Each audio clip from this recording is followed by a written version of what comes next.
Hello everyone, welcome to another Naraka Bladepoint video. This is OSK, and today we're just going to be taking a look at the most recent patch that just came out for Naraka Bladepoint. We typically get these every 2 weeks or so for those of you newer to the game, but for today we're going to be going over all the new modes that are in, and I know that at this point, me releasing this video, it's been out for about maybe 4 or 5 days by the time it comes out tomorrow, Tuesday morning or so.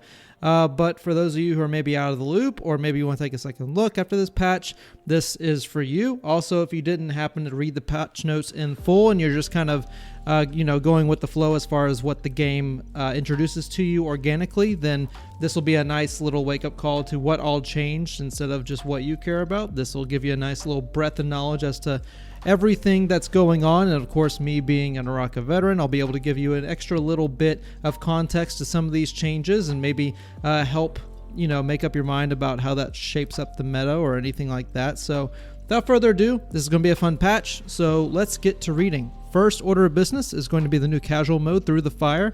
This is the Fall Guys collaborative mode. Basically, you got 3 pendulums that'll swing in the middle of a giant arena. Around the arena, there's 3 islands along with some water. If you fall in the water, you die. And pretty much it goes like a normal game, except you have pendulums that can hit you way away. And the first order of business that's exclusive to this mode is we have 2 exclusive soul jades. We have pendulum, and we have uppercut slash pendulum, and we have lethal descent pendulum.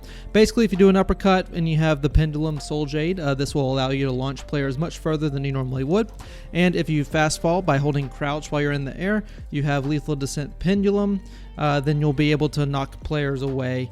Much like you would if you have a Tien Hai Bell, for example, but much further, of course. And with this, as you can see, the uppercut slash pendulum, and it hits katana spear, dual blades uppercut slash, pretty cool. And like we just said here, crouch button while jumping or free falling, you'll be able to land quickly and hit away enemies. Of course, this is a trios only mode, as typically is with more casual modes here in Naraka Bladepoint, so make sure you have a team of 3. You can utilize large mechanisms on the island to defeat enemies, fall in the water and you're defeated. Every now and again, you got the Exquisite Vessel, which gives a load of like those legendary weapons and legendary soul jades. It's absolutely ridiculous how many that spawn, so make sure you go in the middle whenever you can. And the top 1 player will become the bounty target, and here are your score breakdowns. For kills, you get 5 points, kill streaks, 1 extra bonus point on top of the 5 points that you get from 1 kill. If you have 5 or more with a kill streak, then you get an extra bonus point, making for 7 per kill. If you kill the bounty target, it's plus 30, so make sure you go after the bounty target. And that's about it, guys. That is your Fall Guys collaborative mode.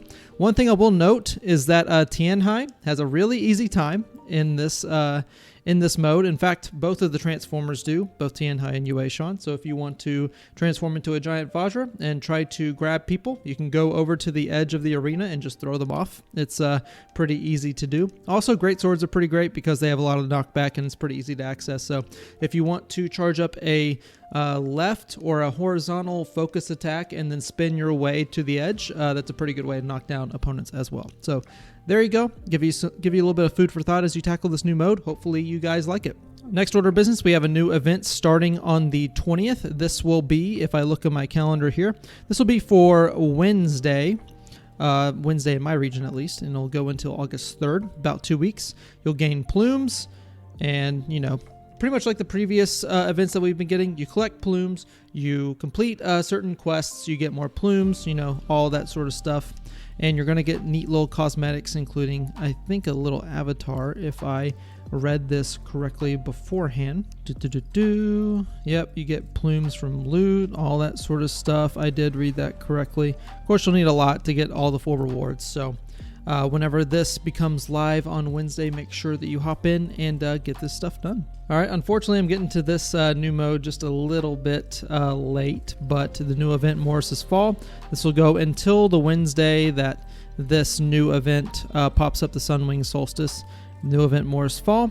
And during the preparation phase and Through the Fire, you'll be able to collect Fall Guys on the ground. Up to 6 can be collected per day, and you can exchange these for limited rewards, so go make sure to get those. And in the meantime, we have the new event, Summer Herald. This will allow you to complete daily quests for Sun Hats, which you can use to collect exclusive rewards. This will be reset at the same time every day. That's 20 UTC. I forget what that is in Central Time where I'm at in North America, but do some math on the old Google machine. And looks like you get daily melons, so that would be very nice. You can use melons to send greeting emails to other players, and that can be redeemed, looks like, for fresh melons, which can be redeemed for limited event rewards, which is pretty nice. So go make sure to say hi to your friends and give them some melons. As far as hero adjustments goes, this is my favorite part of any list that we get to because it directly shapes the meta, whether it's solos, duos, or trios. Given I'm more of a solo player, so I have more of a flair for that side of the game, but I do have a little bit of limited knowledge for the trios. I just don't play it as much. But here we go. Takeda Nobutada. Basically, he has an F1 and an F2 and an Alt 1 and an Alt 2 right now. They were going to bring in the third versions of each of those, but it turns out that due to the feedback from players in the test server, which is exclusive to China, by the way, it was not meeting expectations. So we will not be seeing that in the current patch, at least not yet. Maybe they'll release in the other 2-week period to give it a little bit more time for testing. But for right now, it is going to be sealed away until the next update. As far as optimizations for Takeda, he would pull his target to the side when grabbing his weapon. Now it looks like it's just going to be straight on. It says they will rush to the target, which usually means that you're going to be centering it up. Whenever I'm reading this, I haven't had a chance to actually log in and play just yet. So if anything is different, of course, you can correct me in the comments. I do encourage that. But it seems to me that this will just rush to the center of the target instead of pulling to the side. So maybe a little bit of optimization there, less of a camera turn for you. As far as the crosshair, I actually encountered this in one of my videos on Matari, if I remember correctly. Maybe it was Justine, I can't remember. But basically, during the video, one of my crosshairs for the grapple would get caught on a piece of terrain actually behind me. The camera would kind of get caught on it.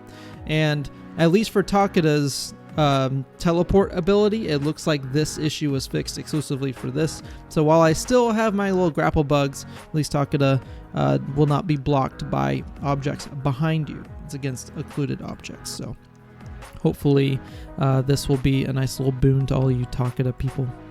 And of course, optimized descriptions, basically better translations, you know the drill. For Matari, they've optimized the special effect of the special attacks while using unseen wings. This will just make it look better. As far as optimizing the locking range, basically they made it to where you have to be more centered on your target instead of being able to backstab someone like 90 degrees to your right. Now you have to actually be looking at them a little bit more closely in order for the backstab to happen. This is pretty useful. Like if you want to center on a target that's more to the center of your screen instead of misclicking to someone to the side of your screen, this is pretty helpful for that, especially in trios. And in solos, I mean, it's kind of, I don't want to say it's kind of a skill thing because, I mean, how hard is it to look at your opponent? But there you go. If you need that 2 cents, there you have it. Now, this is a very welcome change, this next one, increasing the maximum range required, or rage required for casting the ultimate unseen wings and all of its variations by 25%. This basically makes it to where Matari doesn't have her ultimate every 5 minutes, which is pretty nice. Personally, I thought she had her ultimate a little bit too much, or a little too often rather, throughout her games. It made it a little bit easier than some of the other players to get things done. Now it's been nerfed back to 25%. As far as the tier list I just released, this doesn't change her placement at all. It just makes it to where you have to be more selective of where you use your ultimate. So there you have it. I don't think it'll change that much in the meta, but you know, something to keep in mind is that you won't be able to have your ultimate up every 5 minutes. So there you go. Now for Soul Jade adjustments, basically it's just dual blades. They've added dual blade sap, which is, you know, your basic counter strike. You restore 75% of the damage dealt, so that's pretty standard. As far as Universe Slash, looks like they optimized the motions of the swing, and they've adjusted the damage multiplier to give it a little bit less damage, which was very welcome because Universe Slash was pretty amazing. So they needed to turn that back, and I don't think anybody's going to be complaining about that. As far as in-game adjustments go, for in-game quest optimization, icons of quest locations were added to the descriptions of Cash Hunt, Prayer, and Blessing quests and descriptions of quest scrolls. This is more of a new player thing. You can pretty much find where any quest is going to be by just opening your map, but in case you want to use the location descriptions, and now you can. So that's a nice little optimization for you guys. For the direction indicator optimization, marks of north, south, east, west, etc. added to the direction indicator, make reporting enemies location easier for players. This is just a straight communications buff across the board. It'll affect probably more seasoned players a little bit better than it will the newer players, just so you can have quicker comms. But there you go, makes it a little bit easier for you to communicate where the enemy is. For combat adjustments, quick counter, you'll no longer crouch when using quick counter before a charging is complete. The response interval of quick counter is now lengthened whenever you continuously tap or hold the button to reduce misoperation. So this basically just slows down the amount of times you can spam quick counter. Spamming quick counter while holding crouch is actually was actually pretty good for making sure you continuously let it out. Of course, the window there it's not 100% up. You know, there's still that moment where you're not countering that you can get exploited. But this basically made it to where people who were abusing that a little bit too much now have to be a little bit more selective with their counters, which is pretty cool. Again, if I'm wrong about that in the comments, let me. For Omnis Nightmare, actually I haven't played a single game of Omnis Nightmare, but if you need to know, the locations of soul lanterns will be displayed when players select spawn point. They've also adjusted soul lanterns repairing time to 6 seconds by one player, 4 seconds 2 players, 2 seconds by 3 or more players, which is pretty in line with most game modes of this type from what I hear. They added a mechanism to dynamically adjust the frequency of Radins refreshing around the soul lanterns according to the situation on the field, and reflected it on the icon of the soul lanterns, which is pretty cool. I have no idea what this means, but if you do, congratulations. They've adjusted the negative effects on heroes who extinguish the soul spark. Their ultimates will be banned for 10 seconds, and random debuff will be imposed on them. Again, I don't know what this means, but there you go for the information.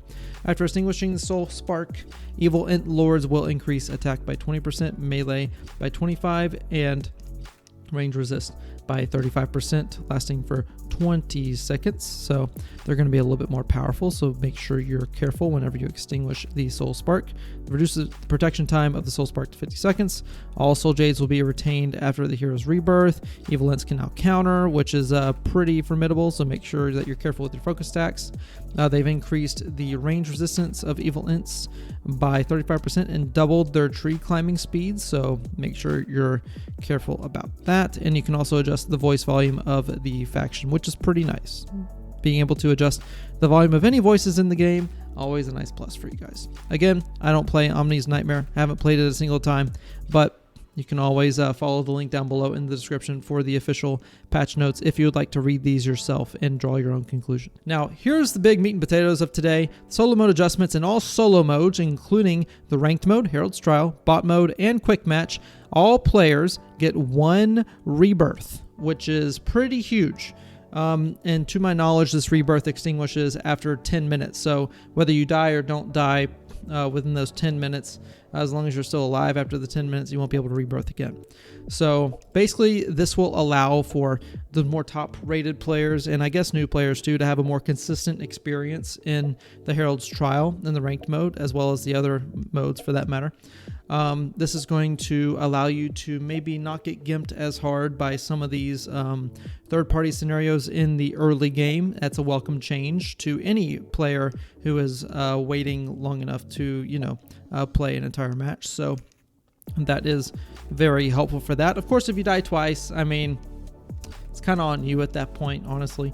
But at least in this realm, if a stray arrow happens to hit you while you're attacking someone else in the early game, at least you'll be able to recover. You won't have as good of loot probably as you did when you died, but you'll at least have that second chance to either counterattack or continue looting until the 10-minute mark, where all bets are off. So that is a pretty, I'm going to call this a decent change. It's not something that I would have expected, but I don't see anything bad coming of it. So for good players, it allows more consistency in the rank mode.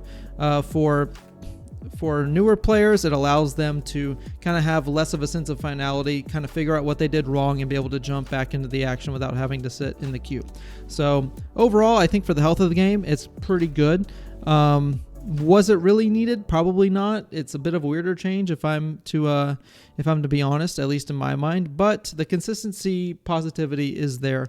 So maybe we'll accept this change as a good thing. At least to my knowledge, people have been liking it. So, you know, who am I to judge? If people like it, I'm not going to really rag against it. I know me personally, I get gimped a lot whenever I'm going for these early games. So I'm definitely going to like this part of it. But, you know, to each their own.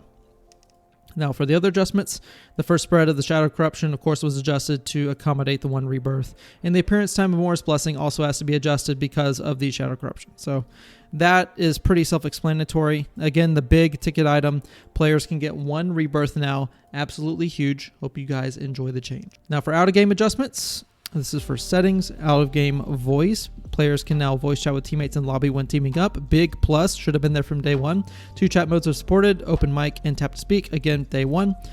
Players can now mute their teammates.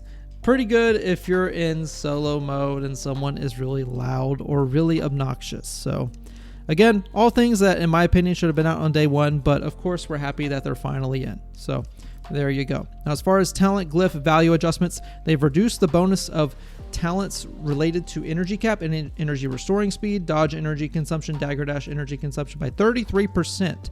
Now, here's the big kicker. The reduction was added to players' basic buffs to ensure the performance remains consistent after the adjustment when energy glyphs are fully equipped. Now, what does this mean? This means that if you have all of your energy glyphs equipped, which I personally do, I think they're the best glyphs in the entire game personally. Basically, the maximum benefit of that will not change, okay? You're still going to have the same amount of energy as you did from before this change if you have full energy buffs. That is a good thing. It means players don't have to completely adapt to an entirely new energy system, which, to be quite honest, would be a nightmare. Just speaking from experience here. So I'm really glad that they didn't adjust the maximum values of that. What this means is that players who choose not to do the energy cap or energy restoring glyphs whenever they're choosing your talents, this is going to be a real good, it's a feels good moment, at least until level 40, because this basically allows you to move a little bit more frequently, especially if you're a newer player. That gap between level 1 and level 40 in terms of energy can be quite big. So I'm glad that they at least closed the gap in terms of that, because the energy talents, again, best talents in the game in my opinion. They allow you to do so much more, and it doesn't seem like it's that much, but it is, trust me. All right, now as far as the party's shared Rift Dealer discount, this has replaced the former buff of Rift Dealer discount. And to be just to be very quick about this, basically Rift Dealer discount made it to where the shop would cost less gold, and now you have the party's shared Rift Dealer discount. So if you're in solos, it doesn't really change much. If you're in trios, then this will allow your entire team to get cheaper items from the shop. So that's a good low quality of life if you choose to run those glyphs. I personally don't, but if you do, there you go. And of course, optimize the performance of some poses. That's very nice. Do I care? Not really, but there you go. For settings, faction voice volume and Omnis Nightmare we've already talked about. For optimizations, we've increased the optimization of the client. Pretty good. I'm not going to go into detail because I don't really understand it that much, but if you do, there's 3 points there that you can read. For end match, they've optimized the attack while falling from a platform with a height of 1.3 meters and below, which will connect ground attacks and airborne attacks. It's going to be pretty good. Basically, if you're going off a very small ledge and you want to perform a vertical focus attack to continue dashing. Sometimes if you input it wrong, it'll just have you crash down to the ground and you'll lose a lot of speed off of it. So that's pretty nice in terms of, my newbiness, I guess. They've also optimized button tips in the game. So if you are running with tutorial mode on, then you'll be able to get a little bit better tips, it seems, especially in training ground as well. So in training ground, that's pretty good, because you want those button tips, but in the game, maybe not as much. Again, adjust this setting at your peril. I personally don't need them anymore, but if you're new and you still need button tips, make sure that you adjust them as you see fit. And then for packs, they've added the default collocation feature to the pack preview. I think I might have used this today whenever I booted up Naraka to get the new Yodo Hime skin, so I guess that's pretty cool. if I remember correctly, it just lets you set it as the default skin. I'm not 100% sure, but yeah, there you go. All right, for store updates, the crossover expiration between Sword and Fairy Zhuan Yuan, I don't know how to pronounce that, sword, will come to an end. Following items will not be purchasable after the 15th, which is by the time this video comes out. So, too bad, so sad. I can't get this sword anymore. Also, the hero outfits for those listed hero outfits, can't buy them anymore. Weapon skin for Zhuan Yuan's sword, can't buy that one again. Astral Chaser, Revered Blade pack, Pearl Deity pack, Vigorous Youth pack. You know, your typical store rotations. That's all not included. Again, Yodohime exclusive pack, Ocean Coral. I wish they had a picture right here, but they don't. Basically, Yodohime is tan and wears a beach outfit. Pretty cool. Honestly, I wish the entire cast had a beach outfit, especially for summertime, but at least Yodohime has one. My former main, they really want me to main her again, don't they? They really want me to make a Yodohime gameplay experience again. Let me know down in the comments if you want to see a Yodohime gameplay video. Just let me know. Of course, you got new discounts. By the way, the Breaker skins, amazing. I highly recommend that you get them while you can. They're $12.50 gold each, which can be pretty pricey, but easily some of the flashiest skins in the entire game for the dagger and the katana. Would highly recommend. I've already got it. So there you go. You know where my purchases go. And of course, you have Justine Nagu and Viper Ning. They have legendary outfits you can buy. That's 1,500 gold each.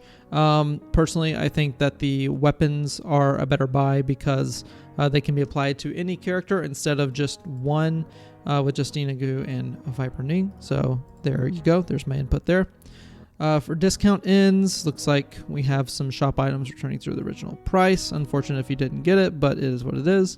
For bug fixes, they fixed an issue where frozen value of Tsunegu's Arctic Wraith failed to be increased by the attack bonus, which is not the biggest thing in the world, but every little bit counts, I suppose, as far as damage goes. And they've also fixed an issue where Sacred Circle will not consume rage in some cases. That's absolutely broken. So glad that I did not encounter that, and I'm so glad that it's fixed.